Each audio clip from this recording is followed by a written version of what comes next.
Today's episode is brought to you by Katie Holton's The Language of Trees, a gorgeously illustrated and deeply thoughtful collection in which Holton gifts readers her tree alphabet and uses it to masterfully translate and illuminate beloved, lost, and new original writing in praise of the natural world.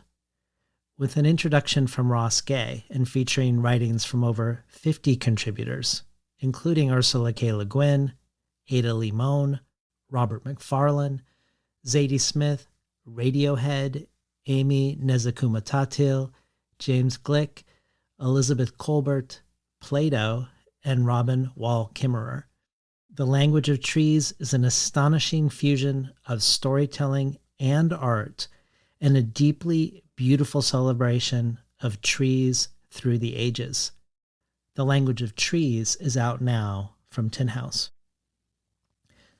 Today's conversation with Ngũgĩ wa Thiong'o poses a similar challenge for an interviewer that I faced with recent guest Ellen Siksu. How, with limited time, to engage with a writer so iconic, whose work has already deeply influenced the history of thought a half-century ago, and who has written so much and in so many different genres since then. With Siksu, I felt like to try to touch on all aspects of the immense breadth of her work would sacrifice depth for the sake of a more superficial survey of her writing and thinking life. And I was really pleased how more narrowly focusing on her novel memoirs ended up, in the end, hinting at and nodding towards and casting light toward all that one could explore beyond them. That we both went deep in one area and at the same time suggested the presence of all the others. Because of that experience, when I learned that Ngũgĩ had a book coming out that was focused on translation, the first ever book to collect his writings and talks on translation in one place, I was attracted to talking to him about what seemed like a narrow topic, that this would give us a way to go deep in one aspect of his writing life. Little did I know that really this is the cornerstone, or a cornerstone, an essential and vital and central concern of his. And that really, when we say this book is about translation, it's really more accurately about the power dynamics between languages, the histories and legacies embedded within them, and how these reflect realities on the geopolitical level. That this book is about the status of African languages in relation to the status of the continent of Africa, and makes the argument that the two can't be separated, language and politics, not just in Africa, but everywhere.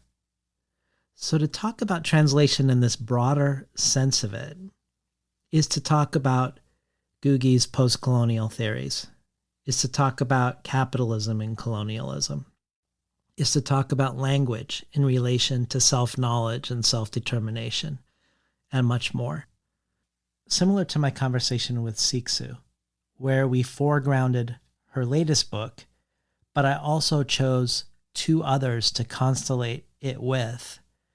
Today we talk about Ngũgĩ's latest book, The Language of Languages, but I also used two others, Secure the Base, Making Africa Visible in the Globe, and Globalectics, Theory and the Politics of Knowing, and put the three in conversation with each other to sort of anchor this new book with some previous ones of his.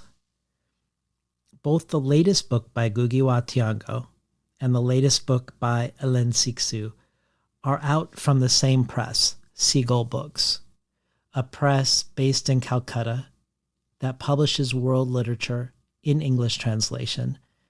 And it's no exaggeration when they say that they do so with attention to exquisite design and world-class production, as the books are beautiful as objects.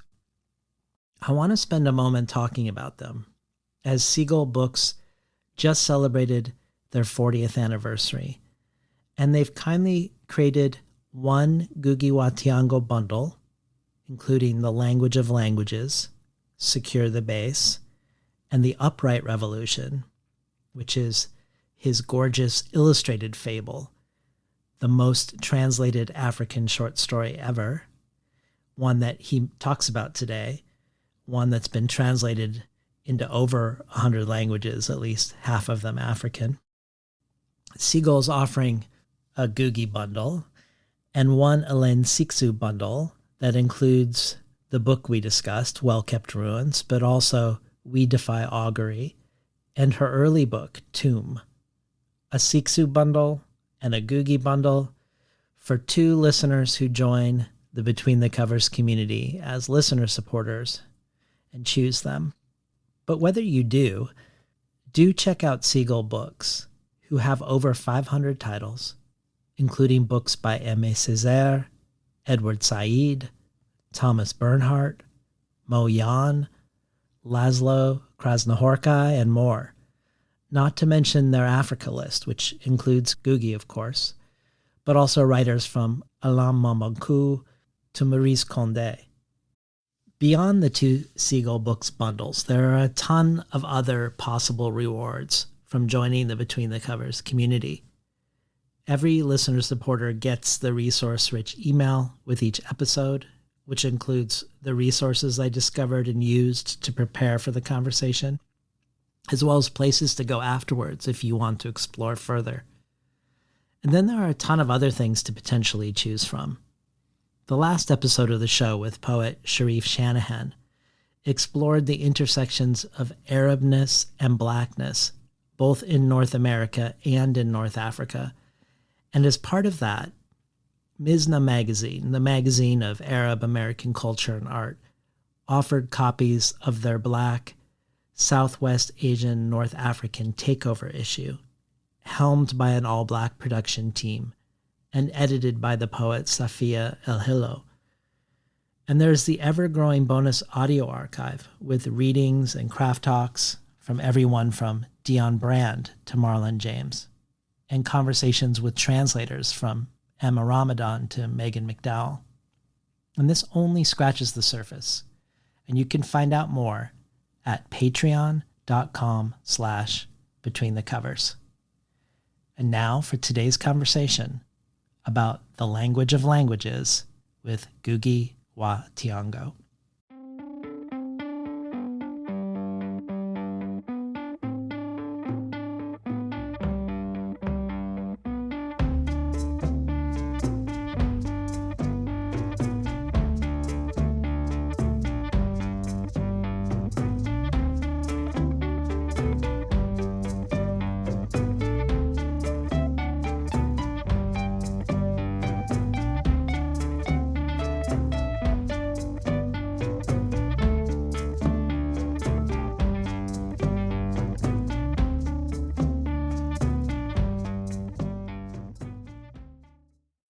Good morning and welcome to Between the Covers. I'm David Naiman, your host.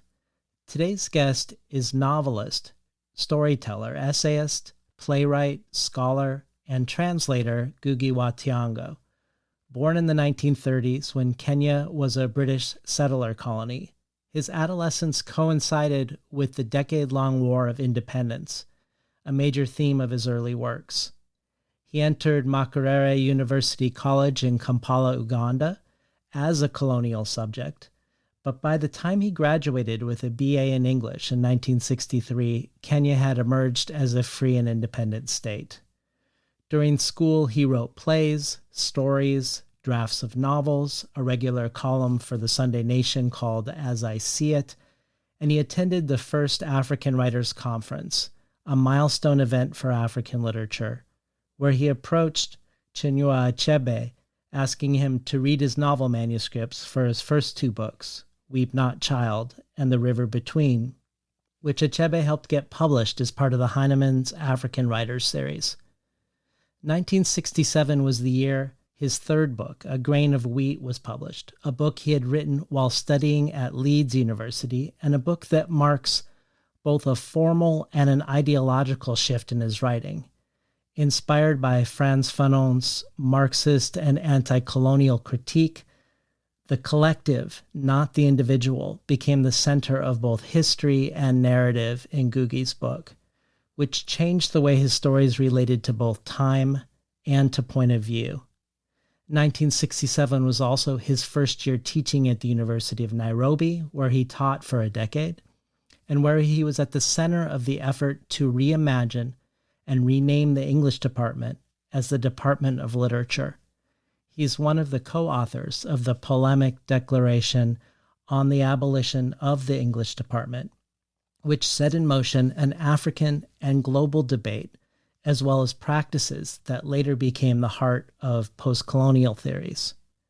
His first essay collection, Homecoming, contains this piece, the first of many essay collections which also include Decolonizing the Mind, Moving the Center, and Pen Points, Gun Points, and Dreams. 1977 was perhaps the most pivotal year in his life. Petals of Blood was published that year, and his controversial play I Will Marry When I Want was performed in an open-air theater with actors recruited from the workers of the village. The play was both critical of the inequalities and injustices in post-colonial Kenya and championed the cause of ordinary Kenyans, and most notably was performed not in English, but Gikuyu, prompting copies of the play to be confiscated and Ngũgĩ to be imprisoned without charge for nearly a year in a maximum security prison, a year he wrote about in his memoir, Detained, a Writer's Prison Diary. It was here in the prison where he decided to no longer write in English as his primary language and committed himself to writing in Gikuyu, his mother tongue, and wrote his fifth novel in prison, On Squares of Toilet Paper, a novel known in its English translation as Devil on the Cross.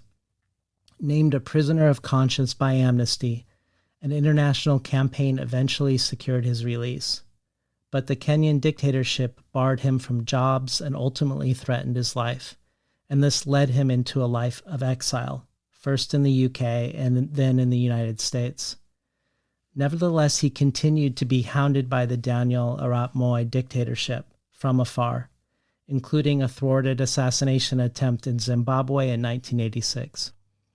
Even after the end of 22 years of exile with the end of the dictatorship, Ngũgĩ and his wife, in a visit to Kenya in 2004, were attacked by armed gunmen and narrowly escaped with their lives. In exile, among the many positions he's held, he was visiting professor of English and comparative literature at Yale for 3 years, professor of comparative literature and performance studies at New York University for 10, and for the last several decades has been distinguished professor of English and comparative literature at the University of California, Irvine, where he was the first director of the International Center for Writing and Translation. This only scratches the surface of his writing and teaching life, of his novels, memoirs, plays, short stories, essays, and children's books, for a writer who understandably is regularly on the short list of global writers considered as a frontrunner for the Nobel Prize in Literature each year. But the reason we are here today with Ngũgĩ wa Thiong'o is to talk about something that might seem at first marginal to Ngũgĩ's concerns, translation. But as you will soon discover, translation isn't a niche interest of his, but is actually central and essential to his political and ideological concerns in both his fiction and nonfiction, adult and children's literature, central to his thoughts on identity and self-knowledge and self-determination, to his thoughts on capitalism and the afterlives of colonialism, to international relations and imaginings of a more just future, something that could be seen as a through line and backbone for his writing and scholarly life entire. We'll be talking today about his new book, just out with Seagull Books, The Language of Languages, a collection of his essays and lectures written and delivered over the past 20 years, and the first book dedicated entirely to his thoughts on translation and its implications. Welcome to Between the Covers, Ngũgĩ wa Thiong'o. Yeah, thank you. As you say, it's a collection of my talks, really, Yeah. Most of the people who know you already, who know of your work, they know of the moment in your life, the year in prison, when you decide to stop writing your novels in English, to write them from then on in your first language, despite the thousands of pressures and incentives to do otherwise. Surely some of this must have come from witnessing the way your play, written and performed in an African language, rattled the powerful with its critique, when your novels in English that had come just before, equally critical of the government, caused no such response from the Kenyan dictatorship.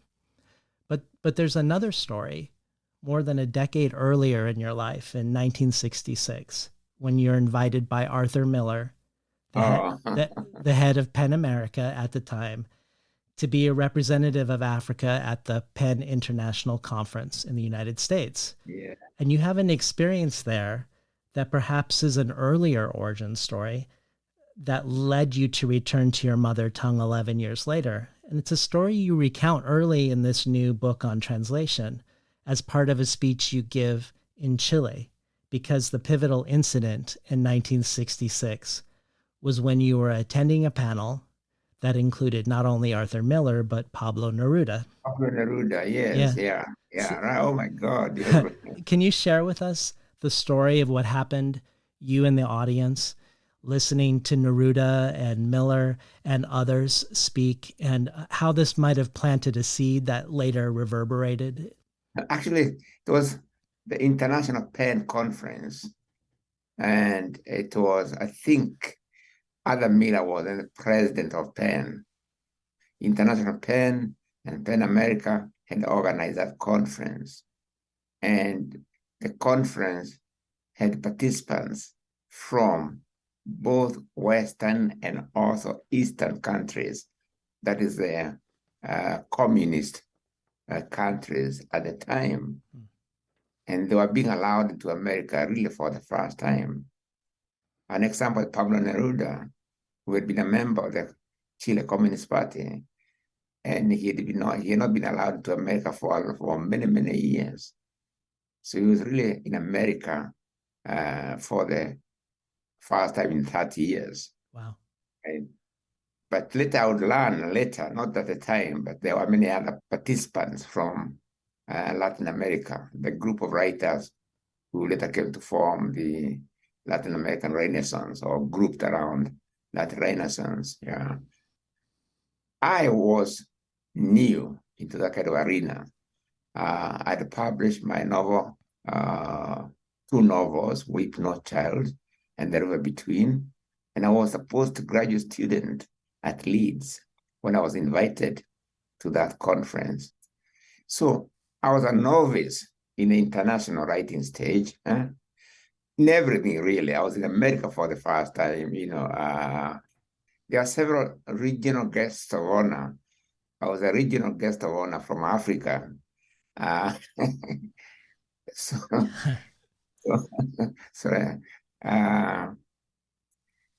I was overwhelmed by the occasion. You can imagine, I like to absorb everything, the atmosphere, the dignitaries, and so on. So I hardly ever spoke at the conference. And I was not a scheduled speaker anyway. I was a participant until I did one of the last sessions. And it was during a panel by Pablo Neruda and Ignatius Sloan, the Italian author of Bread and Wine. And Adam Miller was chairing the panel, Now, the moment I remember, I'm just sitting there literally, so enjoying everything because everything for me was new, was exhilarating and whatever, so I'm sitting there. When I hear out of the blue, I remember this very well. Sloan was complaining, I think, about the fact there were not many translations of Italian writers into English or whatever. And then he said these words. He said, and Italian is not like one of these Bantu languages with one or two words in their vocabulary. Mm. It's like I woke from a dream or something, I woke from paradise or whatever. All right. And I felt I had to stand up for African languages, right? So I stood up. I was fuming, so I couldn't articulate very well, but these words burst out of my mouth. I like to assure the audience that African languages had definitely more than one or two words in the vocabulary. Yeah. And I sat down. Arthur Miller picked up my lines more or less, and he was a chairman. He was quite diplomatic. He said, people can praise, should be able to be free to praise their languages, but really they should not put down other languages in the process. Just talk about the virtues of your own language, but you don't have to do. So quite diplomatic. Yeah. The only thing I remember that was later, after reception, Pablo Neruda walked all the way up, enter, and somehow he spotted me or something.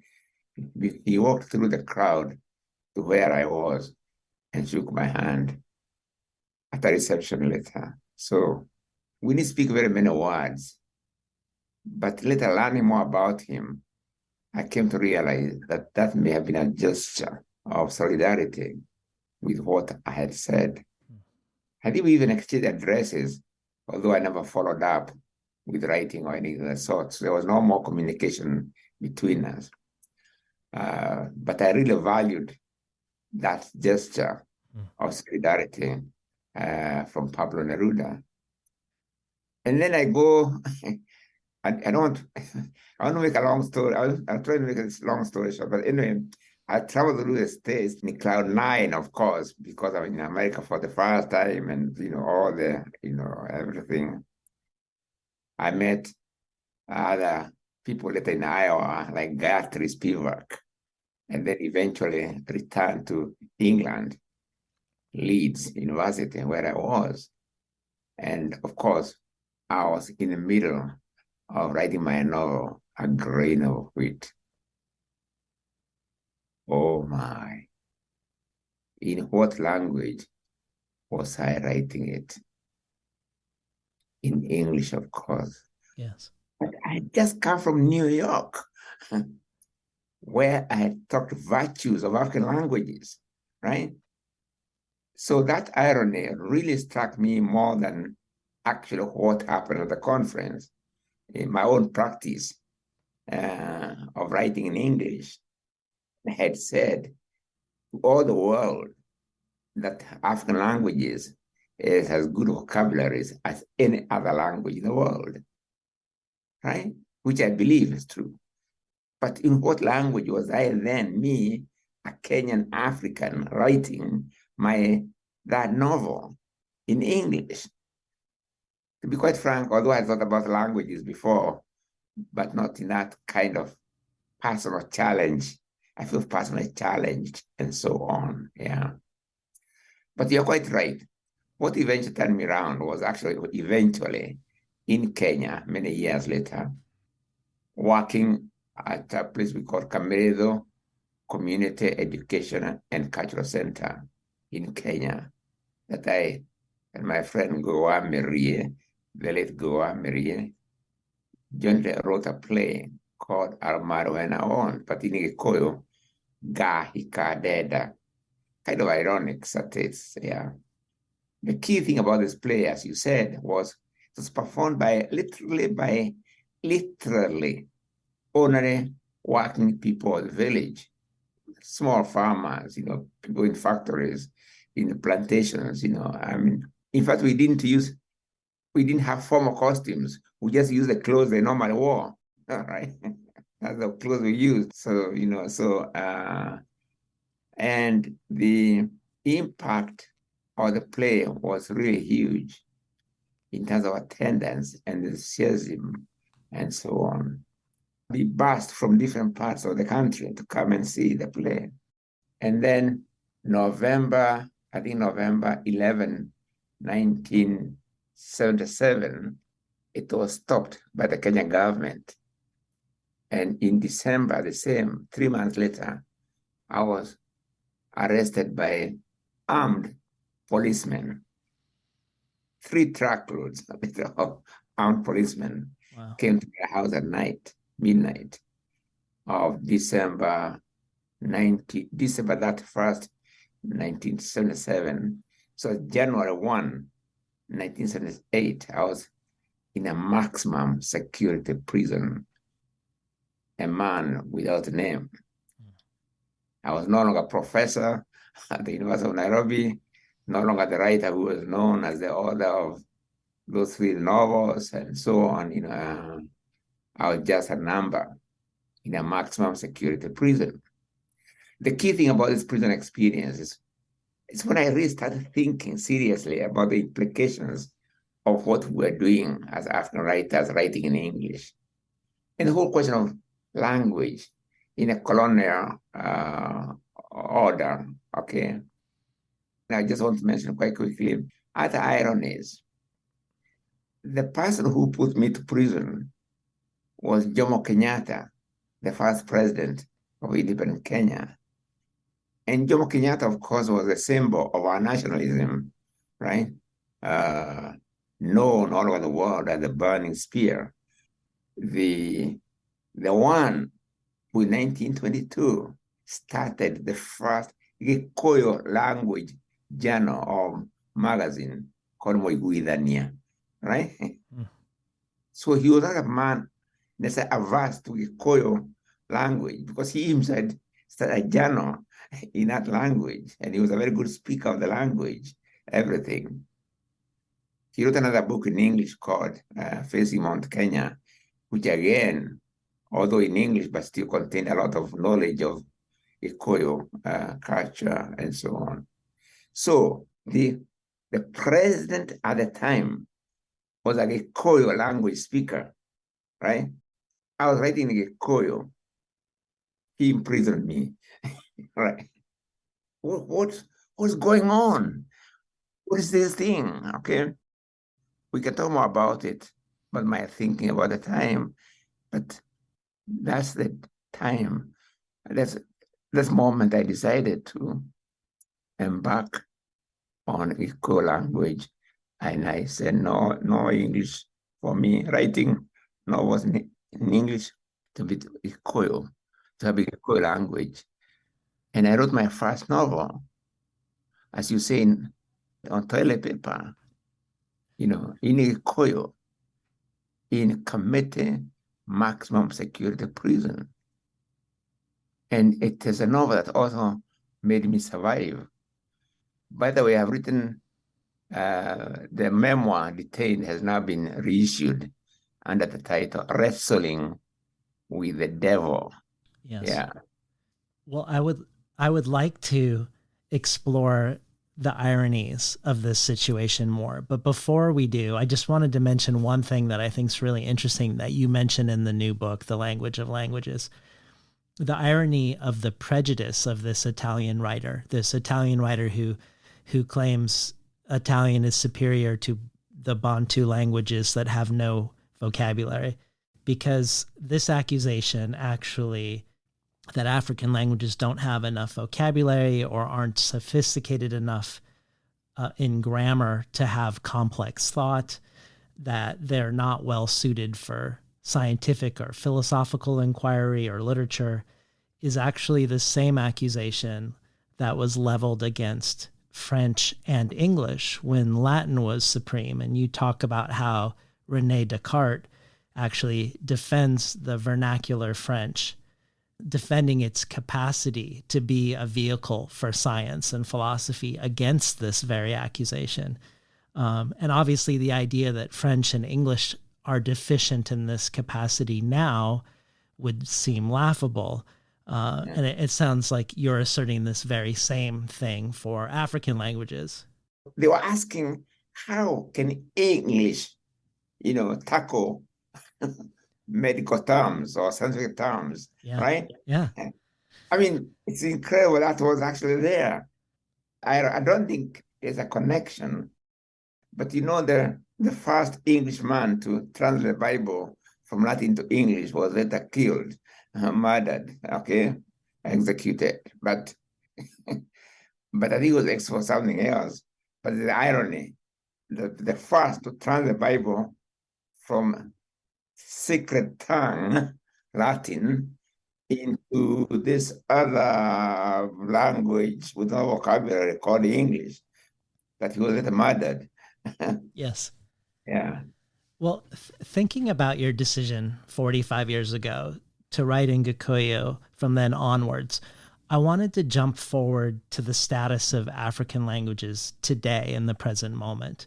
I was watching a relatively recent talk you gave at Oxford where you talked about a conference at Leeds University that was attended by more than 500 top-notch scholars on Africa.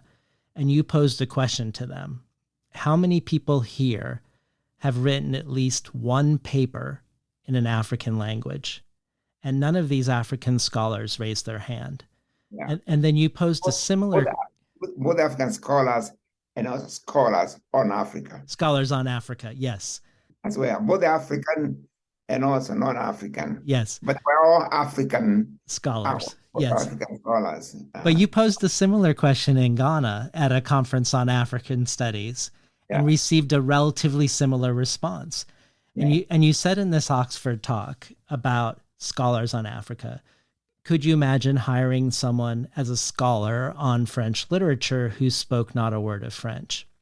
And you've also talked about how there are prominent prizes, many prominent prizes for African literature, where the precondition for consideration is that the books were written in English.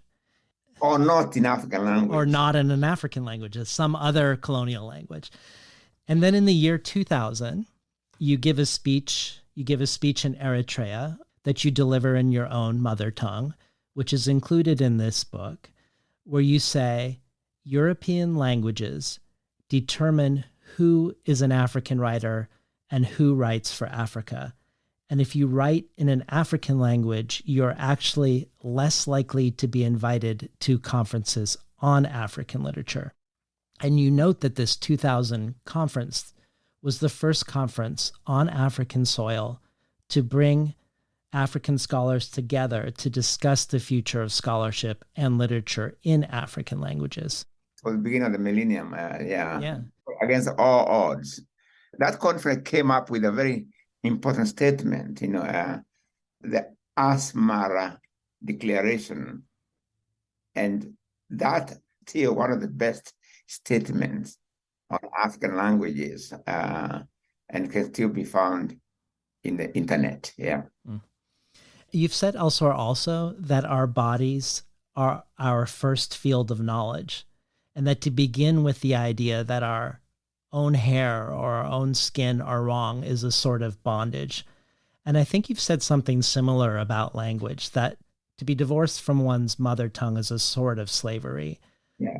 And lastly, as part of this question, you've talked about how language is a carrier of memory, that without memory, we cannot negotiate our relationship to one another, to nature, even to our own bodies and selves, and that one of the effects of the colonizer imposing their language is its effect on memory, that wherever Europe went, it planted its memory, and that this incorporation into European memory has had and continues to have dire consequences for Africa. So I was hoping you could speak more about the body as a source of knowledge, about language as memory, but also what your feeling is about how much or little has changed in Africa around the status of African languages in the 45 years since you started writing in them. One of the geniuses in the course of colonialism was to realize that language was the key to actual colonization. In other words, you colonize people's languages, and now you colonize their minds. And this was the source of my book, Decolonizing the Mind. the colonial mind is interesting because there were lectures I gave in New Zealand, invited there ironically by the English department, New Zealand, Auckland University. Lectures were there in memory of their first vice chancellor. They call Robb lectures, ROBB lectures. But the key thing about those lectures was that these were really the thoughts I had in prison. I met a maximum security prison. As I was writing my novel, Devil on the Cross, or Satan Mudrafaine in Gikuyu, these were also the thoughts around the writing of that novel, or the thoughts that led me to write the novel, okay, about language and colonialism and so on. And this is what I came to, and this is what I came to. Putting them all together quite, is this. Wherever a people have colonized or control another, even though the real aim is to control their land, their labor, and other resources, but the most effective way they have found is through language, and naming systems. And I looked at even a country like Japan, when they colonized Korea 1910 to 1945. They actually imposed Japanese on Koreans, right? Mm-hmm. And Japanese names on the Koreans, right? Yeah. The French did exact same thing. Wherever they went, French, or the Portuguese, the same thing, the Spanish, the same thing, the English, the same thing. But I connected to something else. In my thinking, there's a film by Sebene Usman called Cedo, or Ceddo, in which shows the Africans being chained through what they call the last gate or something, before they are shipped to new plantations. And because captured slaves or captured Africans and enslaved Africans, since they are put in the same ship, and they are presumably they belong to different slavers, they were marked, they were branded. Like in Africa, we used to brand cows. We used to herd cows, and it goes in common. But to recognize what cows belong to whom, they branded each cow with the brand of the owner. It was the same thing, actually hot iron branding. So that branding, the naming system, as well branding the body of the African person or the colonized person. In the case of African American or American, or we now call African Americans, they were first branded with the name of the owner, with the mark of the owner. But on the plantation, they lost their names completely and came to be known by the name of the plantation owner, right? So that you said you're Brown, everybody knew. If you're Mr. Brown or whatever you are, they knew, that must be the one who he belongs to, Brown, okay? Then they banned all African languages. And whereas the Spanish people were still linguistically connected to Spain, the English the same, the French the same, for African people enslaved, they were linguistically disconnected with the continent. Yeah. In Africa, the same branding was in the form of Christianity. When an African became a Christian, he was given a name. And the name was English. I presume for the French, it was French. It was Portuguese, right? Mm-hmm. My argument is that a name is the first, more immediate term of identity. When somebody calls me Ngũgĩ, I turn around, okay? I mean, automatically. I turn my head, or at least, right? That's me, kind of. Ngũgĩ, me. You the same thing, I'm sure. When they mention your name, you kind of pay Yes. attention, right? So I put all those together. With language is the same thing. Your mother tongue is your window into the world. This is how I summarize things. First of all, I reject all hierarchical systems, including that of language. Okay. The whole notion that some languages are inherently higher than other languages. I say no, right? That all languages have something to give to the world. That what's wrong with the languages in terms of their relationship is when they are put together in terms of hierarchy. But when languages are put in the form of a network of contact, network of equal give and take, they generate energy, they generate oxygen, they generate something else, okay? The other one, hierarchy, suffocates. The other one allows language to breathe. And when they breathe, they can give each other, and by the way, that's where translation comes in. I can breathe in my language, Gikuyu, and the result of it can be made available to in Mandarin, in Russian, in English, in Spanish, in Quechua, right? Right? Yeah, or Hindi. Yeah. This notion that an African literary prize would require books to be written in European languages, or that, as you've mentioned, the irony of you yourself being jailed, not only for writing something critical of the government, but for writing it in an African language, and by a government and police force that had fought against British colonialism to gain independence, that these same people, when a publisher agrees to publish your first novel in an African language, attack the publisher and cut off one of his fingers. And there's a certain irony and contradiction in this, obviously, that when you were growing up under colonial rule, you could be hit and humiliated and forced to wear a sign that said stupid on it if you spoke in your own language in school. And yet many post-colonial African governments were sort of continuing these gestures in spirit. And I want to connect this to something you said to the Zambian writer Namwali Serpell when she interviewed you for the Paris Review.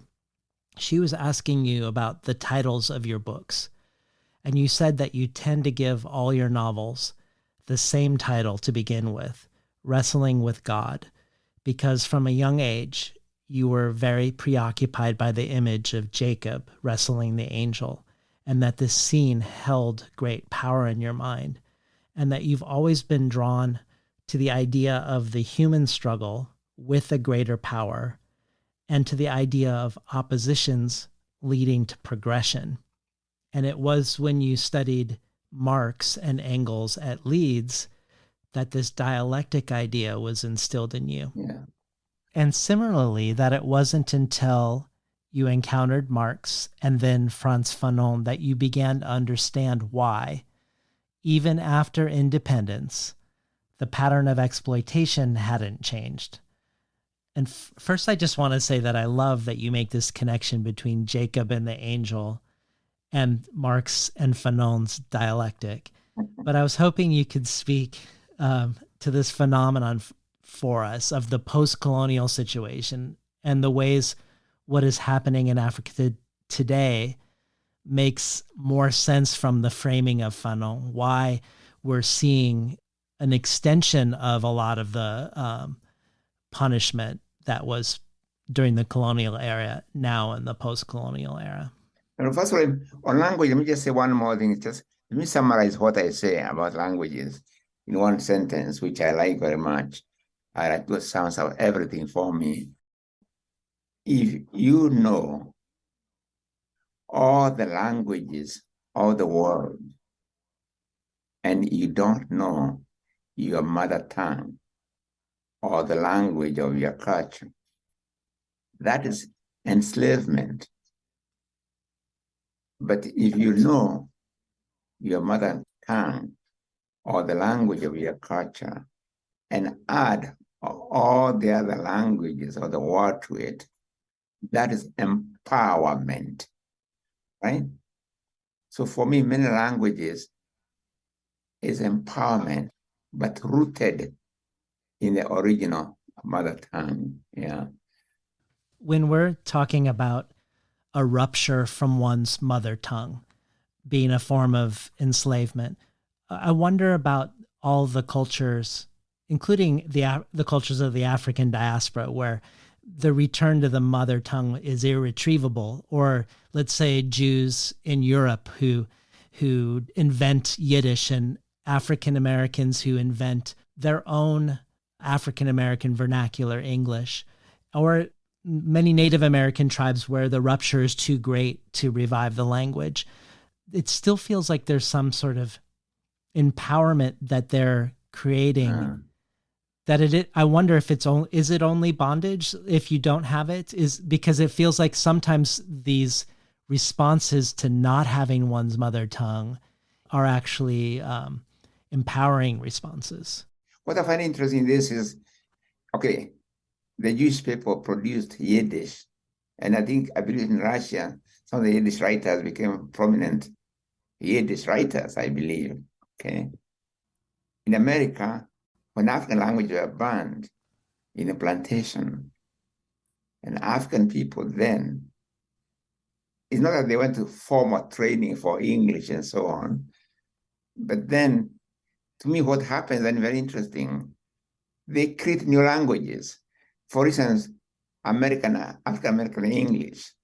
You can see a marriage of the African rhythms of speech with the English sounds. And they create new languages, which become really essential. And in the case of African Americans, it's actually incredible, because that new language system produced the spirituals now known all over the world. They produced blues, jazz, hip hop, cultural systems which have become global, literally global, right? And I say to myself, what other languages over the same period have produced cultures which have become global, not by force of arms, but they have power, okay? So I call them, they produce different language systems. And I recognize those. It happened in the Caribbean, it happened in America, and I'm very proud of what they were able to do. But you see, there is a tendency now to call that form of language broken English. And when you got broken in it, it creates a sense, oh, if I'm educated, let me not have anything to do with it, kind of thing, okay? Or bad English, or bad grammar. But it's a different system. It's a different language system they develop. Okay, they're not allowed their languages, they develop new systems. So Yiddish is a new system, and I don't know whether Yiddish is used as much these days. I think it's unfortunate. Yeah. Yeah. It's a different language system. Yeah. Each language has its own sound, music. I like to use the word musicality. Languages are like musical instruments, because each musical instrument has its unique musicality, the sound, but not the sound, but the musicality of that sound. You should be unique to it. By this I mean, if you hear somebody playing the piano, even if you don't see what he's playing, you know that's a piano, right? Playing guitar, you know that's guitar. Even if they are playing the same melody. So that's to do with the melody, it's to do with that musicality, that's unique musicality. And they may be singing the same song or the same melody, okay, same lyrics, but you can tell that's piano. Now, ordinarily, we never say the piano is higher than the guitar. We don't put instrument in a hierarchy, musical instrument in a hierarchy, but we bring them together. They create music, they create orchestra, right? But placed in a different way in relationship, they can have what they call cacophony. Right? Same instrument, right? Yes. Yeah. I am for many languages, really. A new language will develop or continue developing, so whichever is one's mother tongue, that should be the beginning. Then from that language, you connect with other languages. What I don't like is when the collectively, you're being made to be actively hostile to your own language. Yeah. Yes. Like the way animals are broken, horses or others, right? Yeah. As you say, today in Africa, African school system continue the same process. An African person is punishing an African child for speaking an African language in a school compound. Mm-hmm. Today, in independent Africa, children beaten by African teachers because those children are speaking an African language in their school compound. Right? There's something there's something abnormal about that.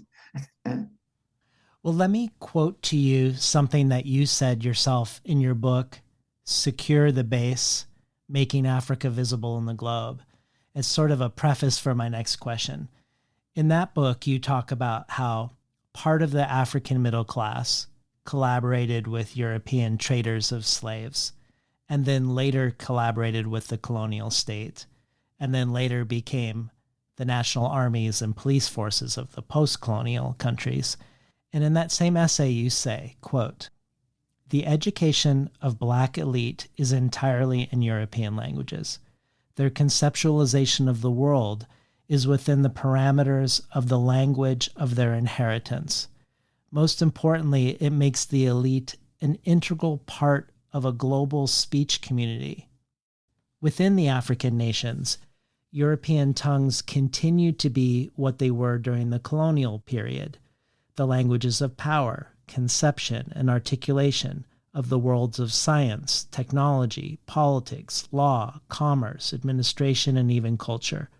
Most African nations are thereby divided into two, a tiny group within the privileged linguistic loop, but which cuts across various ethnic boundaries, and the majority speaking different ethnic languages, but united by their location outside the linguistic loop in every possible way. Fanon touches on this problem in Black Skin, White Masks when he claims that to acquire a colonial language is to acquire the weight of the civilization it carries, including the concepts of how reality is organized. The tiny group that speaks it is drawn from the top 5% in each of the ethnic nationalities, but it may come to see itself as somehow constituting the nation. By cutting across the various ethnicities, the language of power may seem to be the more national.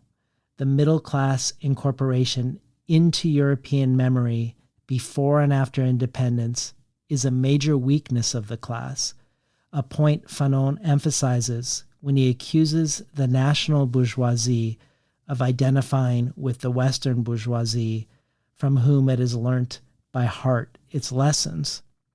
So thinking of this, I wanted to ask you about this in relation to another argument that is made for European languages that you confront also in Secure the Base, which is around how do we reconcile a desire for African unity and for a resurgent Pan-Africanism for securing the base with Africa's innumerable number of languages, where some people argue that this quality you describe of the Black elite and the linguistic loop that all speak the same language and cut across ethnic divisions. Some argue within Africa that this facilitates nation building and cross-country connection. And you definitely argue strongly against this, for more languages, not less languages.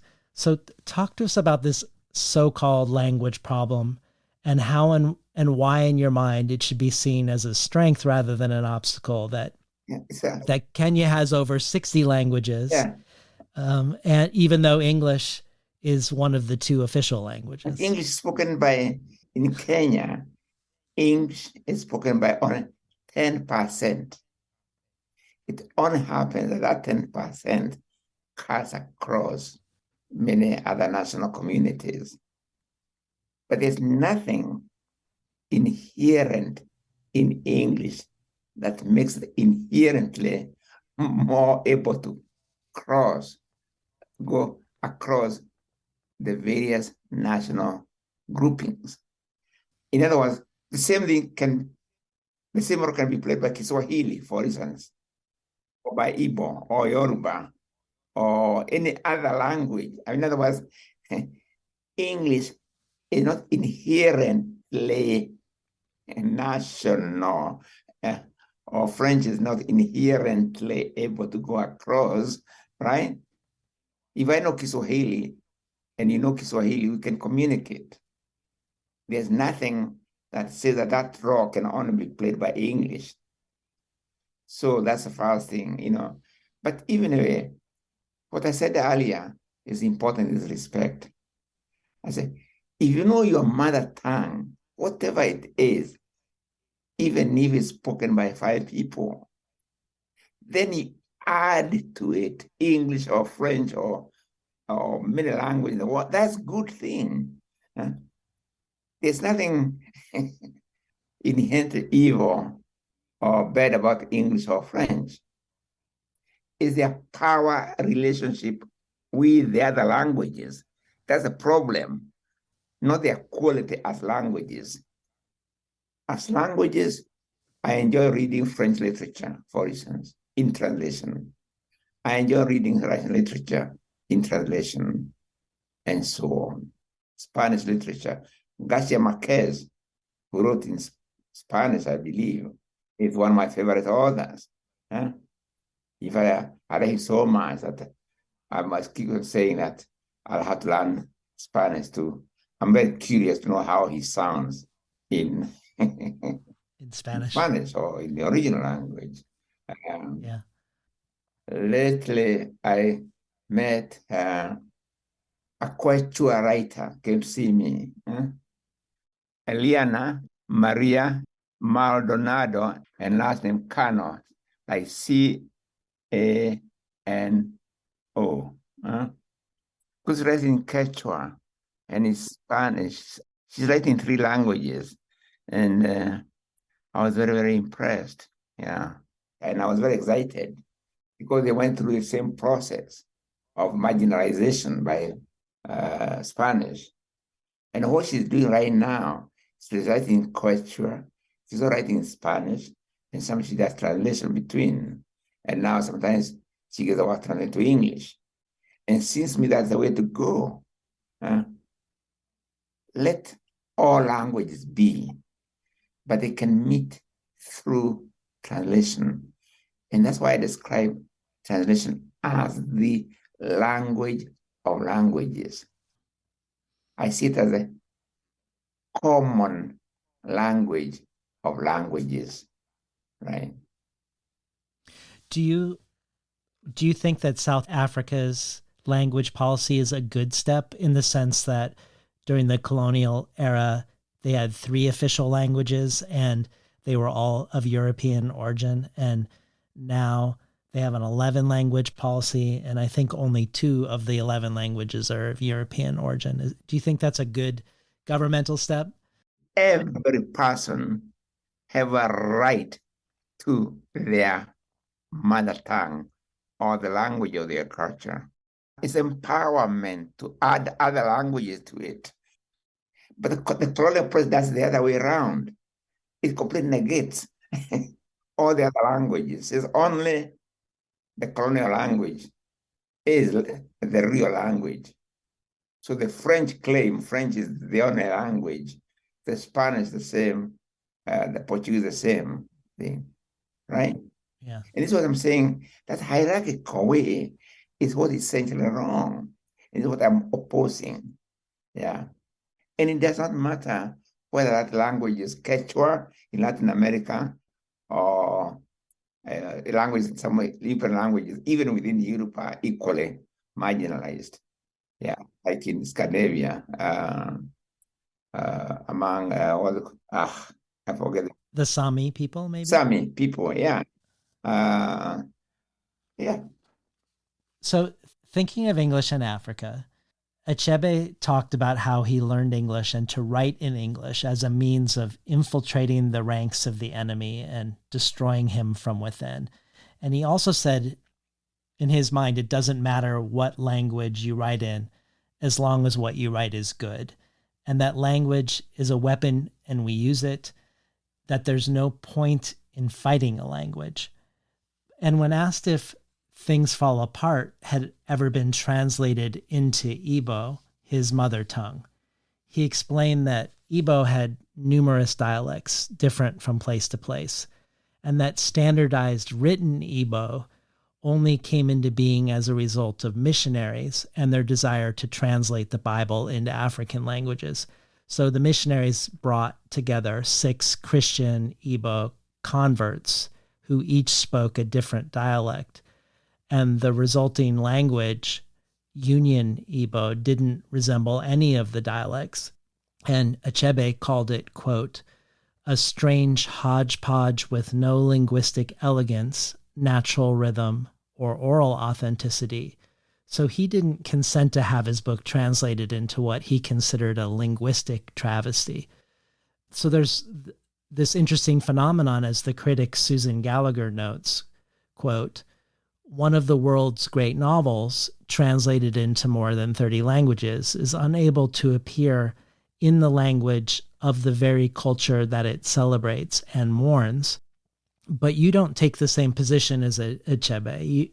You assert unequivocally, as you have in this conversation, that English is not an African language. Yeah, it's not.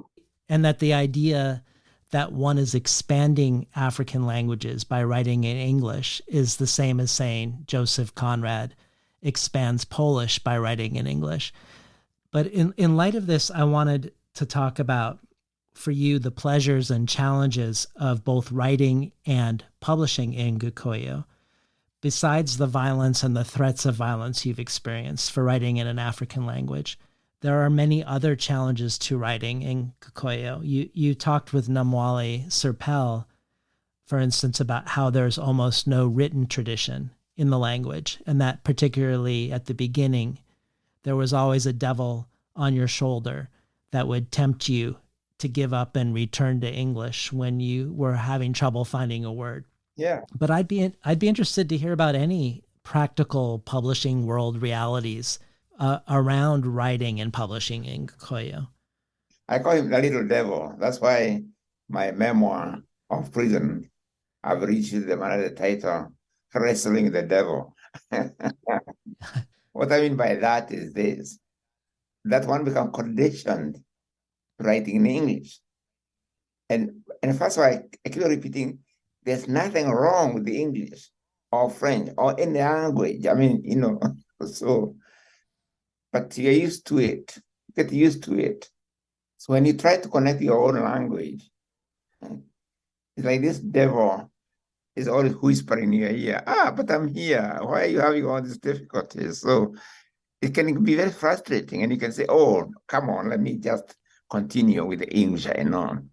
And what we don't realize sometimes is that it took us many years to get to know the English the way we do, right? So it did not come into our system effortlessly.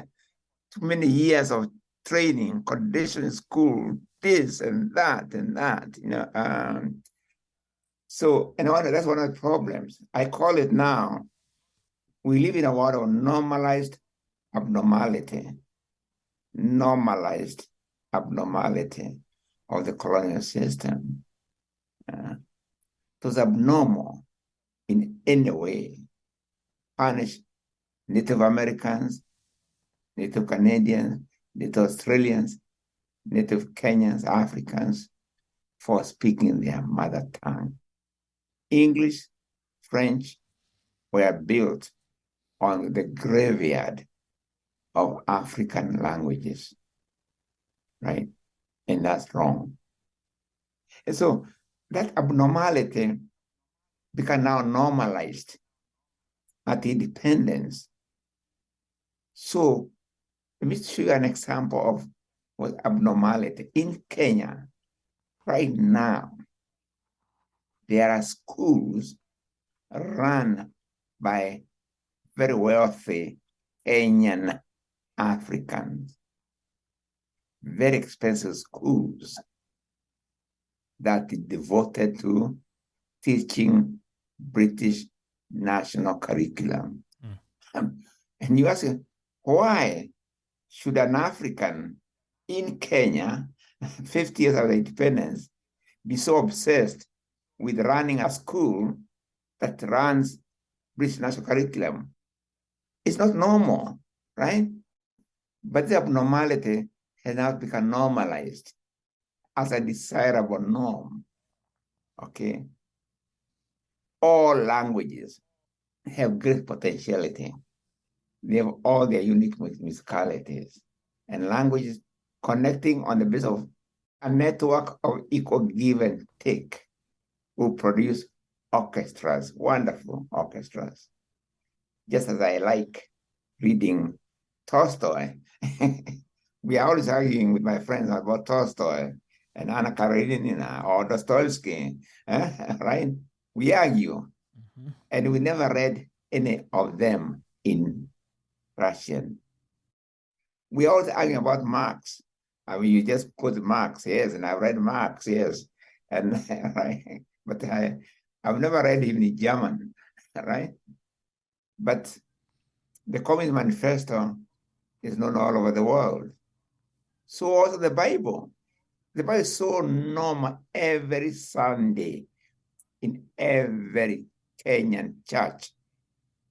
Every Sunday, they read the Bible in Gikuyu. It's so normal, right? But it's a translation, over-translation, possible over-translation. Anyway, language has a lot to give to each other. But when put in a hierarchy, they stifle. In the case of English, because like the little devil who whispers, I'm here. Why are you bothering with this Gikuyu? I'm here. I have a word ready. Just use me, right? An example of this, you see, when my books in Gikuyu came out, Gikuyu intellectuals so used to reading books in English that when they read it, they would read a few sentences and they, Gikuyu is so difficult.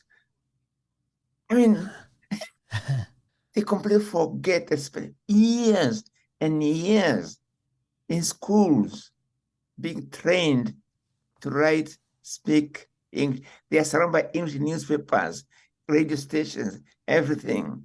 So it looks normal, right? Easy. When you see the word good, G-O-O-D, you don't even think twice about it. You just see the beginning and you just read it. You don't even stumble.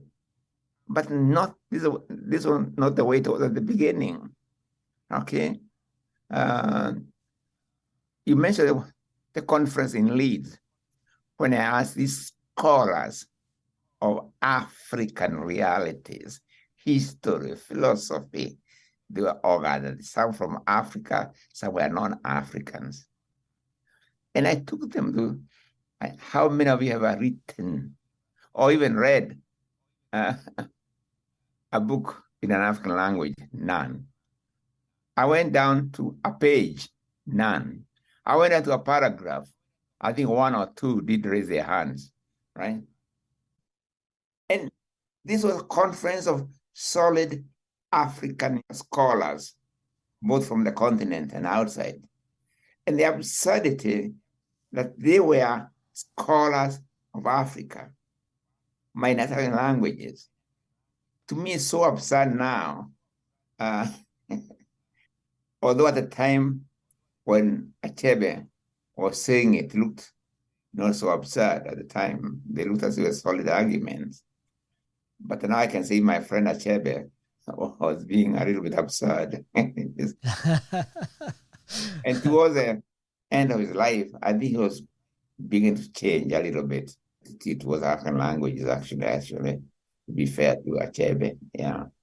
And by the way, Achebe's novel, Things Fall Apart, has been translated into Ekegusi, Ekegusi,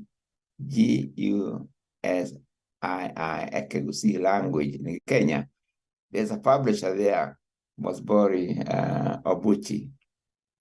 She has been published in Ekegusi. In fact, published translations, right?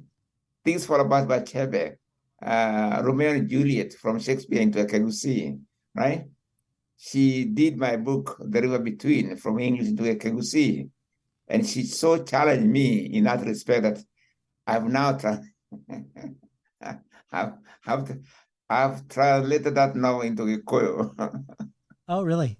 Yeah, because that's great. It's funny. I mean, it's just, because Bosbori Obuchi challenged me. You can again Google her name.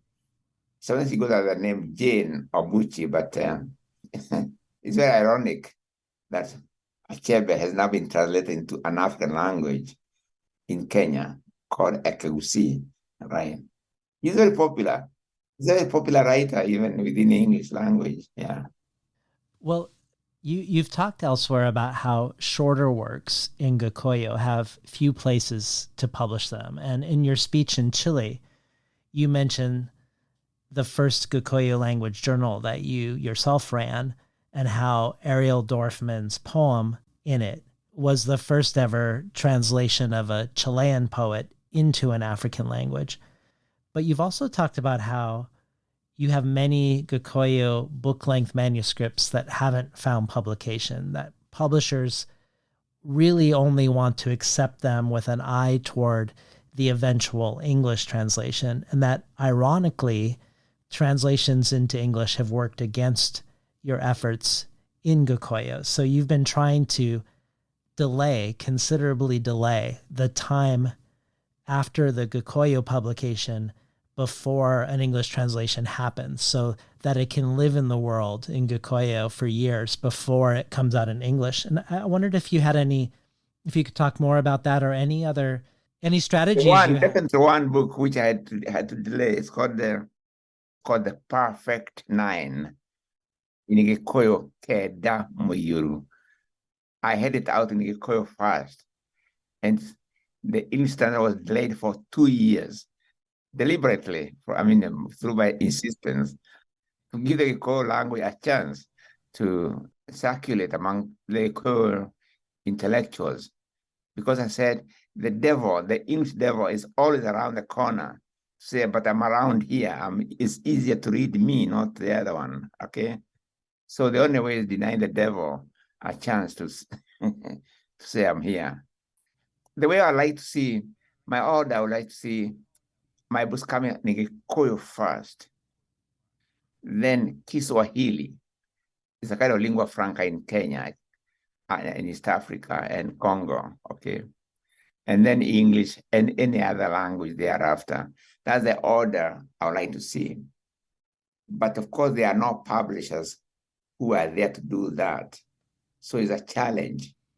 And publishing is a real challenge now to African writers in African languages, because there are very few publishers in African languages. So an African language writer has, apart from has many challenges. Yeah, it's an act of will. Yeah. Mm-hmm. And I know this myself, because believe me or not, I have more than 3 or 4 manuscripts in a Gikuyu language, right? And right now, I can't get them out. Eventually, I know they will come out, but quite frustrating. It can be very frustrating for a young writer who is beginning to write. When he writes in Gikuyu or any African language, he or she is not accessible to anybody, but a competitor or a colleague who writes in English will get published and be known all over the world. More, well, not quite, but he'll be known anyway. But this other one has manuscripts there in a language. Yeah.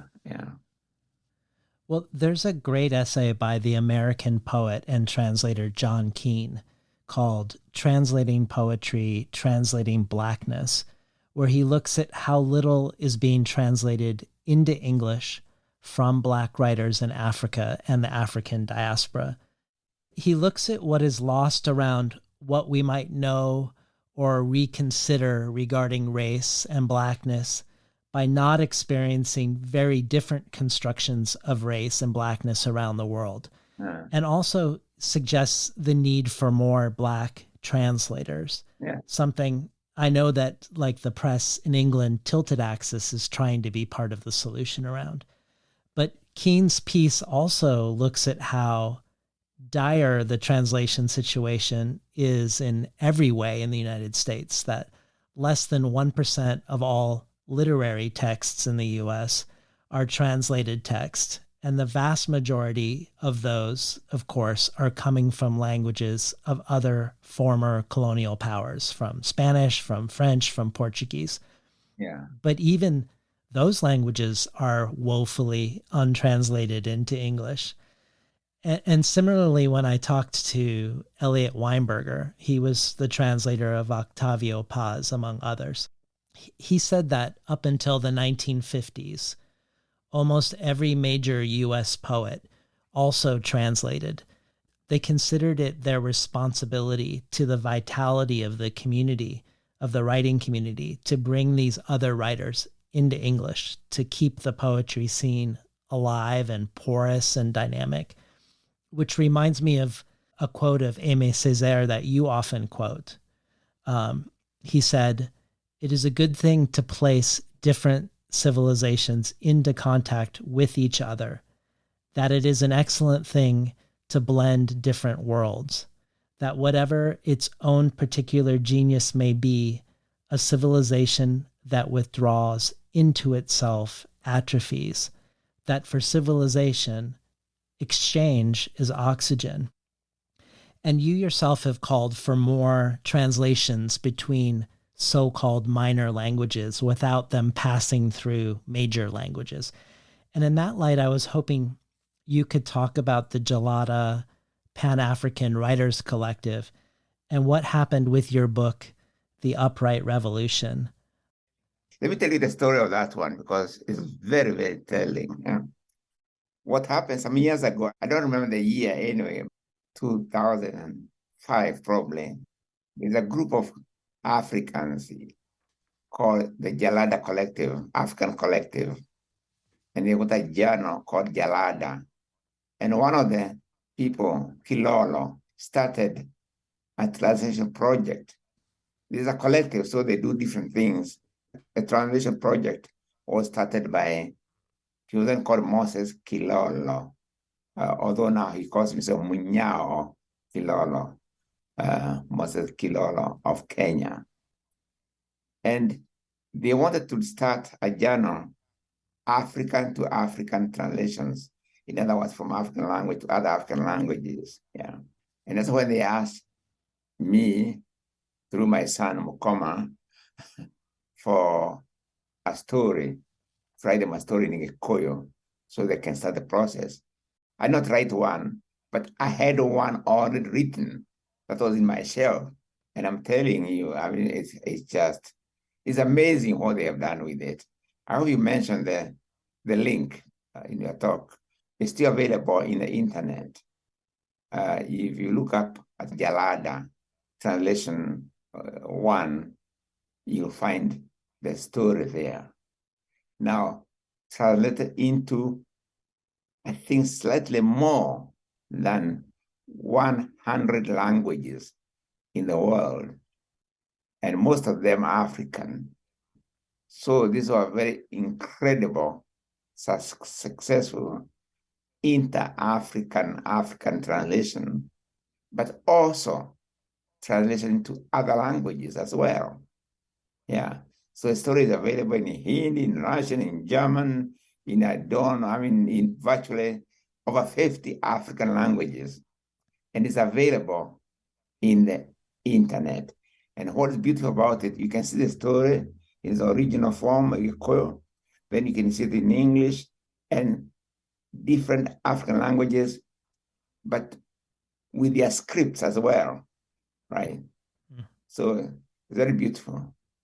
And it's a very beautiful object too. The art that comes when you get the book itself is really stunning.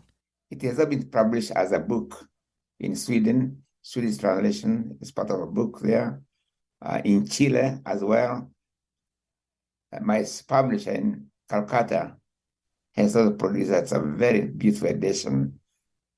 It's really great. The Upright Revolution, yeah. So what I'm trying to say, and I'm glad you mentioned that because it can be done. Eh? It can be done. It has been done, right? Yeah, we just need to normalize it, right? Yeah. Yes. Yeah. Well, can you talk about why you want to be your own translator versus someone else? Why is it important to you to do the work of translation?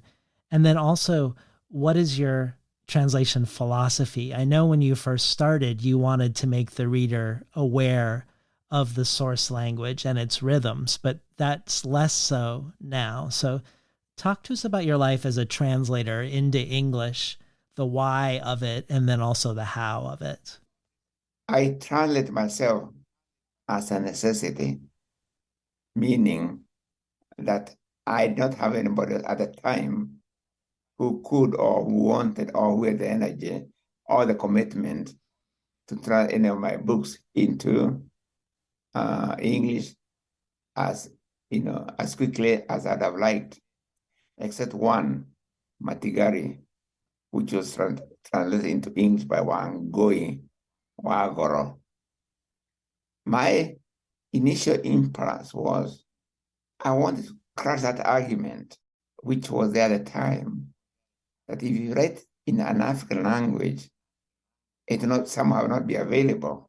Or if you write in Gikuyu, I am making myself unavailable to other African who don't speak Gikuyu.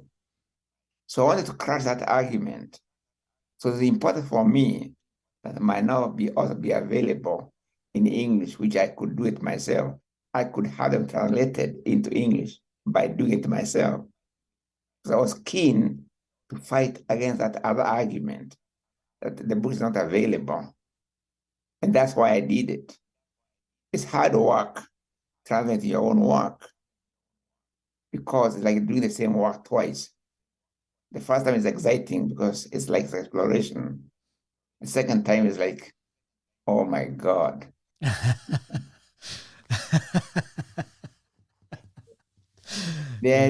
For me, there's no excitement in translating one's own work, right? So translation, there's no excitement for me, yeah. But a time will come when there'll be many good translators from Gikuyu into English or into French or into Igbo, into Yoruba, into Somalia, into Zulu or Swahili and all that, and also change everything, yeah. But we have one problem, I might as well mention it here. The educational policies in Africa are so anti-African, you won't believe it. Exceptions are places like Tanzania, but generally almost the entire continent is dominated by anti-African language programs. Things are changing slowly, but it's dreadful the way African government will not put one penny into promoting African languages, but will put a lot of dollars into promotion of English or French or Portuguese. Yeah. But this will change. But that's one of the biggest handicaps we have right now in the continent. And it's what they call normalized abnormality in the education policies in the continent.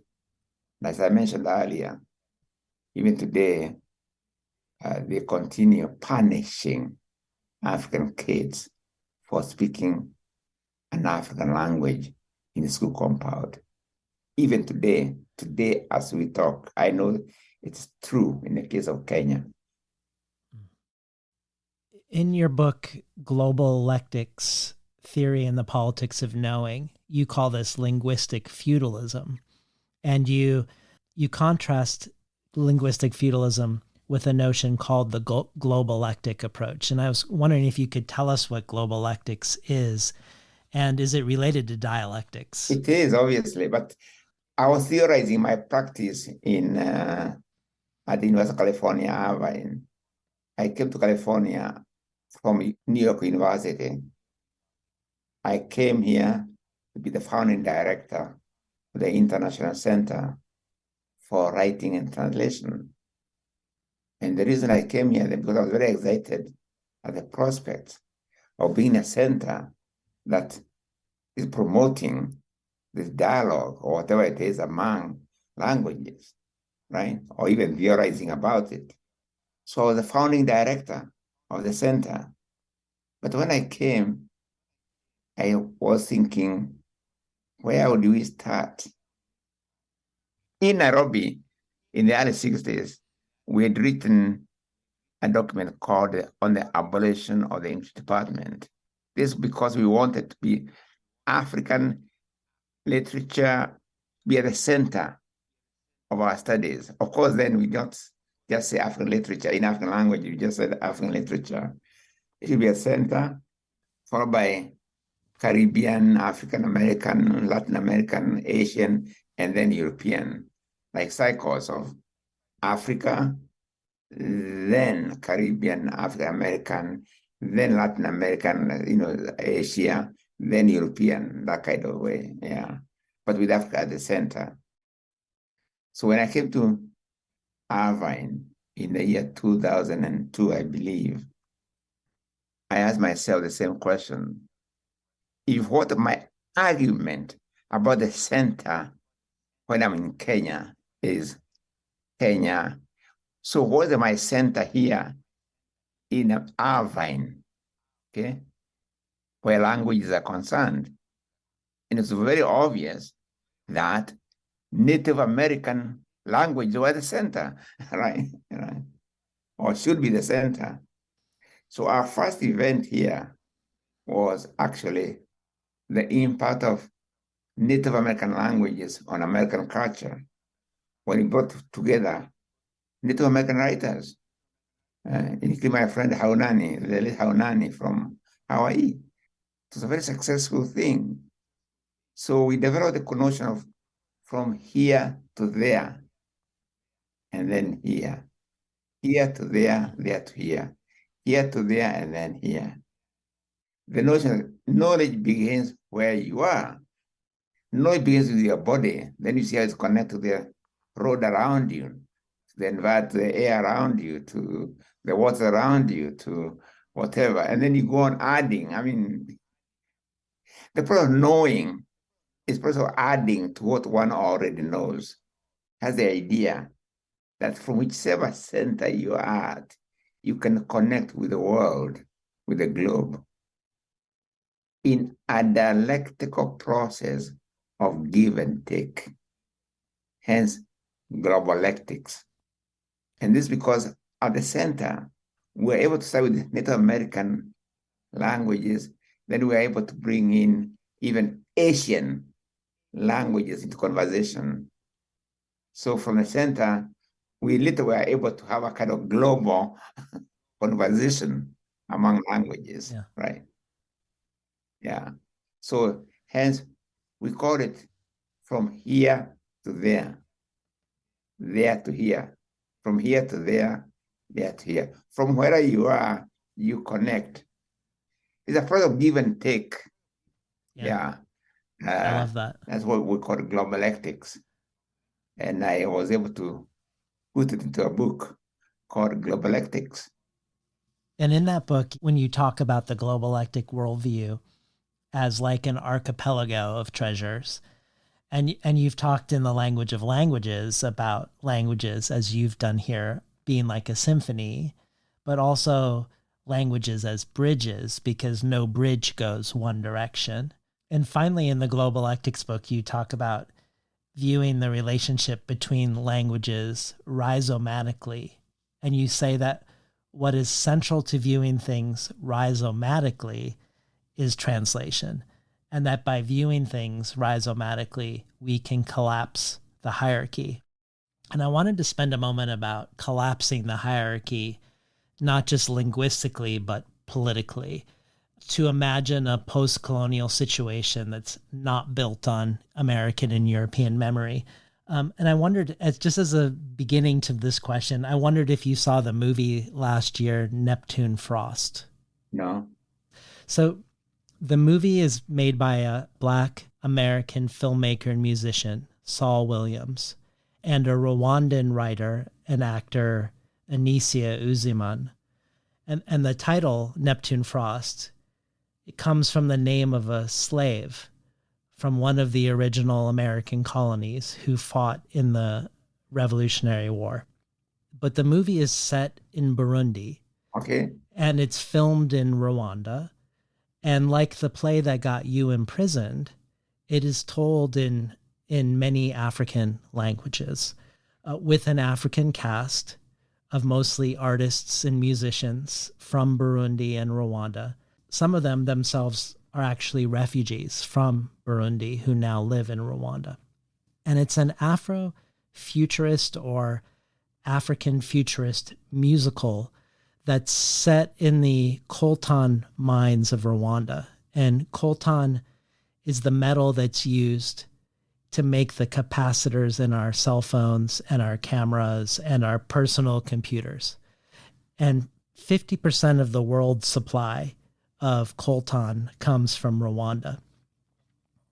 You could think, or you could imagine, that this movie would be the most hopeless and despairing film given the conditions of the Africans forced by wage slavery to work in these mines.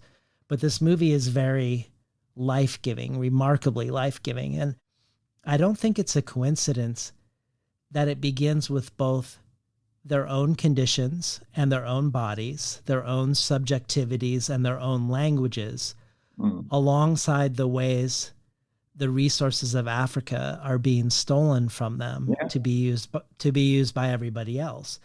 And it reminded me of several things about your writing. For one, your notion of what you call poor theory, the idea of maximizing the possibilities inherent in the minimum. Because these people who we most want to ignore and we pretend don't exist, or that they don't even deserve rights, or maybe perhaps they're not even human, they're finding power in connection between themselves. They're refusing the white gaze and they're refusing white memory. But I also think about how it's set in a coltan mine, how you've talked about how Africa as a continent is bigger than North America, Europe, China, and India put together, that it has so many resources. And yet it seems to me that in contrast to other resource-rich areas, let's say like Saudi Arabia, which has wealth and leverage, political leverage, that the more Africa makes its resources available, the poorer it seems to become. And you've linked language and resources explicitly. You say, quote, "Securing African languages should be part of a whole vision of Africans securing our resources. The moment we lost our languages was also the moment we lost our bodies, our gold, diamonds, copper, coffee, tea. The moment we accepted or made to accept that we could not do things with our languages was the moment we accepted that we could not make things with our vast resources. Talk to us for a minute about this relationship, how replanting African memory with language and overthrowing an extractive colonial capitalism are connected to each other. The way I put it, actually, accents and access. Accent, accent like English accent, or like I speak with a Gikuyu accent. Yes. Okay. And access, when I'm accessing you, I'm accessing accents, access. So there was, I put it, Europe through colonial system and event after gave Africa the resources of their accents so that some of the best English spoken in Africa, some of the best French. not me. My Gikuyu accent always intervened. But I'm just saying, Europe gave Africa the resources of their accents. Africa gave Europe the resources of the continent, right? So for their accents, we give them access.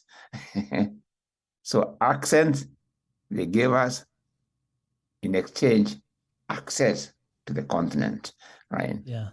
And I saw that as really still the problem of the African continent, the mental thing that almost cannot make us see these possibilities within the continent.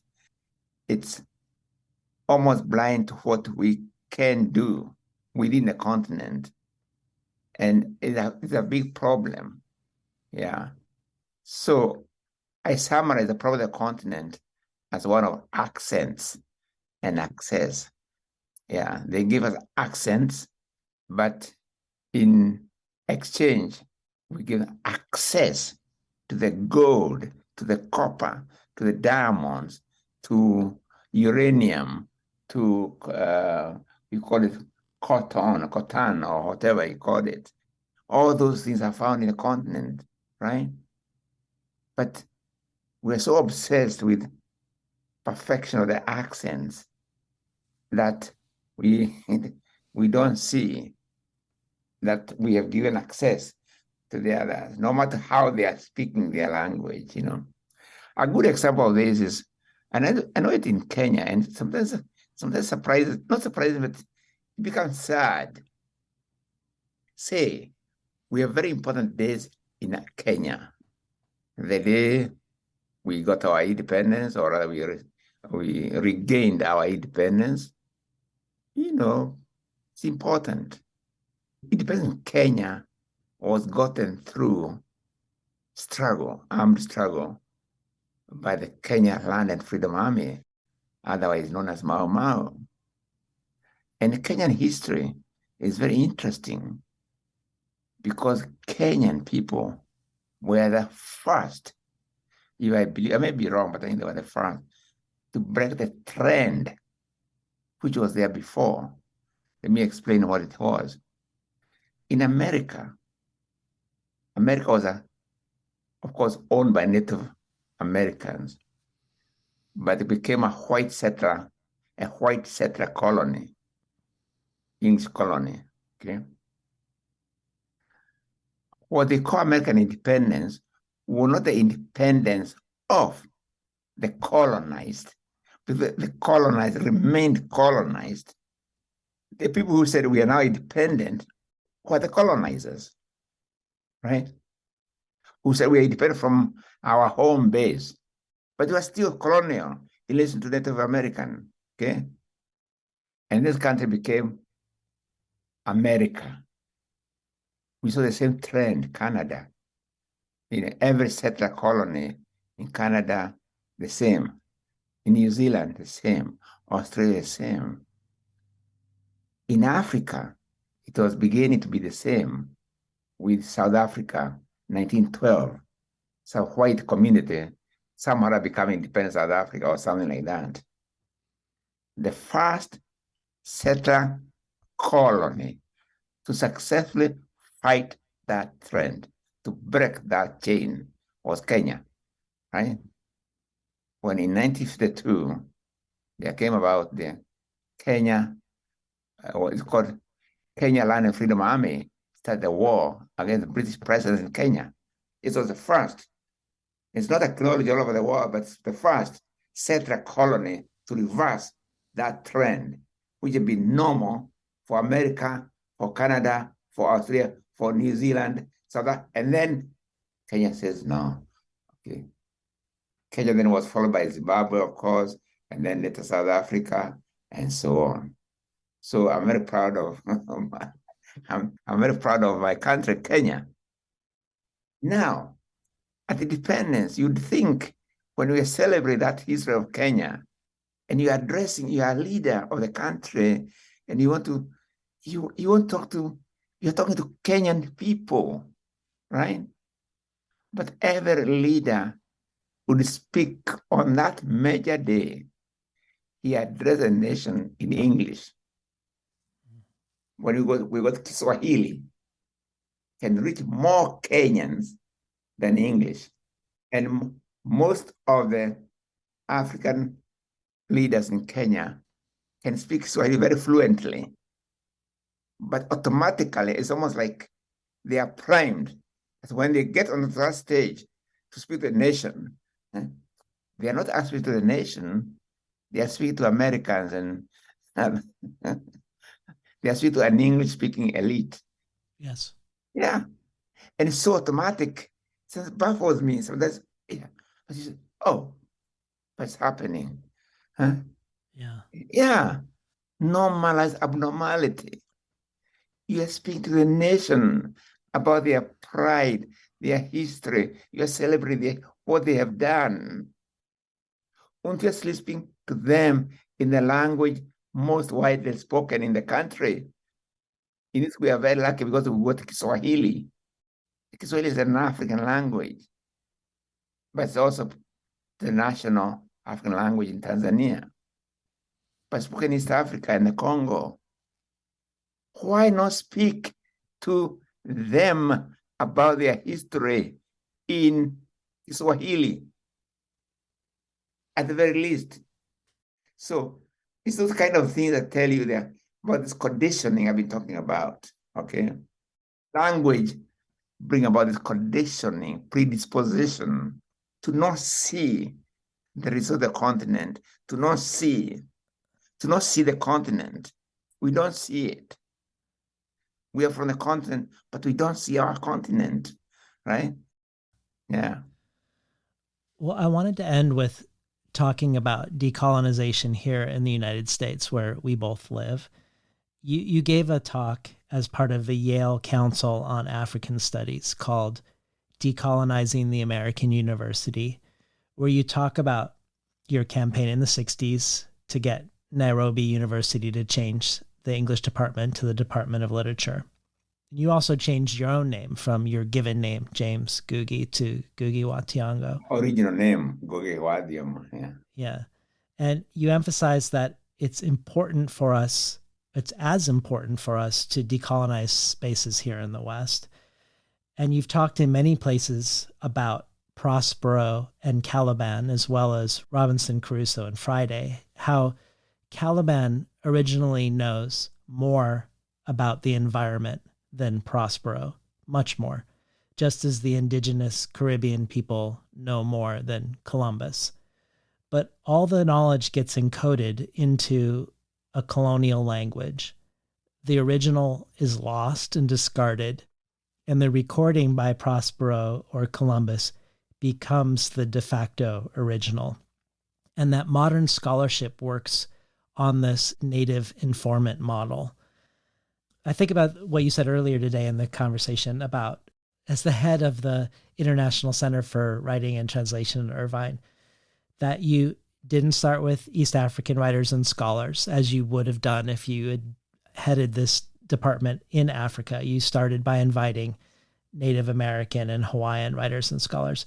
And I wondered if this is where we should start in North America with English departments, not only changing their names to departments of literature, but by including, if we're thinking of your globalectic model, on equal footing to English-descended literatures, Native American literatures, and African American literatures.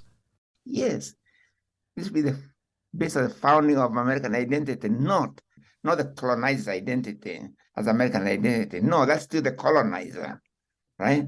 That's the abnormality I've been talking about. In the case of Canada, USA, South America, Australia, New Zealand, is what they call normalized abnormality. Abnormality is that the colonized never went through the colonization here. And that's a fact. I'm not making this up. So the people who said this is our independence were the colonizers. They only disconnected themselves from Europe, but they were still the same Europeans who colonized. So it would really change everything, even in terms of a different personality, if America dug, or both, by America I mean both North and South, into the rich heritage they have, which is Native American, at that of African American, because African Americans were forced to create something new, right? What I call torn and new, something torn. It's Kamal White who says something torn and yet new, right? This would be, for me, if I was being asked my advice, I would say this would be the founding cultures of America, but not the European one, not the colonizing model. Yeah. In other words, like we now have in Native American, African American, European, because depending on how they relate to each other, that's fine. But it doesn't matter what is at the center and what's at the periphery, right? Yeah. And Canada, America as a whole, both North and South, Australia, are all founded on normalized abnormality. Because the original people who were colonized, never went through decolonization. The people who took the flag were the colonizers, who said, now we are independent. That normalized abnormality is so common even in other forms, like in Africa continuing, in the elite, continue the European languages as the way of talking to the nation. And I've said there's nothing wrong with European languages, but there's something wrong in how they relate or they are made to relate to African languages. I'm very passionate about this. This world, which is normal abnormality, is like having a wound, and we don't want to go to see its origins and all that. But how do you're a surgeon, how do you do this? And you don't want to see what is behind the illness. You say it's normal. Oh, no, it's normal. It's normal for me to come and colonize you, take your land, take your language, take your, and then say, oh, we're now independent. Yeah. Right. Yeah. Abnormality, I mean the abnormality of the colonial system now normalized as a desirable norm, right? Everywhere. We are proud of it. Huh? We are independent, American flag. Okay. But what about the native? What about the native American, the one who actually colonized? Mm-hmm. Their land taken away, their language. Oh my God, yeah. Mm. But unfortunately, this is what I'm trying to say is not just an American thing, it's all over the world. Yes. Yeah. Yeah. Normalized abnormality of both the colonial capitalist system. Yeah. Thank you, Ngũgĩ, for today. Yeah. You know more about me and my work than I do myself. Okay, thank you. Yeah. We've been talking today to Ngũgĩ wa Thiong'o about his latest book from Seagull Books, The Language of Languages, Reflections on Translation. You've been listening to Between the Covers. I'm David Naiman, your host.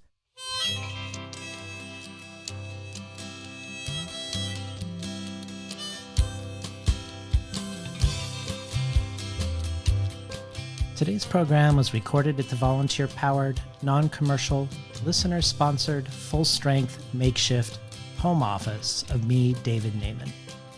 A hearty thank you to Seagull Books for creating a Ngũgĩ wa Thiong'o book bundle and an Alen Siksu book bundle for 2 new supporters. Check out Seagull Books at seagullbooks.org. The Seagull book bundles are only one of many possible benefits of joining the Between the Covers community as a listener supporter. The bonus audio archive, which includes many long-form interviews with translators, readings by everyone from Dion Brand to Nikki Finney to Sharif Shanahan, to rare collectibles by past guests, to copies of the Arab American journal Mizna, their Southwest Asia, North Africa Black Takeover issue, to the Tin House Early Readership subscription, getting 12 books over the course of a year, months before they're available to the general public, to a bundle of books selected by me and sent to you. In addition, every supporter can join our brainstorm of future guests and getting the supplementary resources with every conversation. You can find out more at patreon.com/betweenthecovers. Or if you prefer a one-time donation, you can do so by PayPal at tinhouse.com/support. I'd like to thank the Tin House team, Elizabeth DeMayo and Elisa Ogie in the book division, Beth Steidel in the art department, Becky Kramer and Jay Nichelle in publicity, and Lance Cleland, the director of the Summer and Winter Tin House Writers Workshop. Finally, I'd like to thank Imre Lodbrog and Barbara Browning for creating the outro. Their album, Imre Lodbrog, A Sapatita Me, can be found on iTunes, and Barbara Browning's trove of ukulele covers can be found at soundcloud.com/Barbara Browning.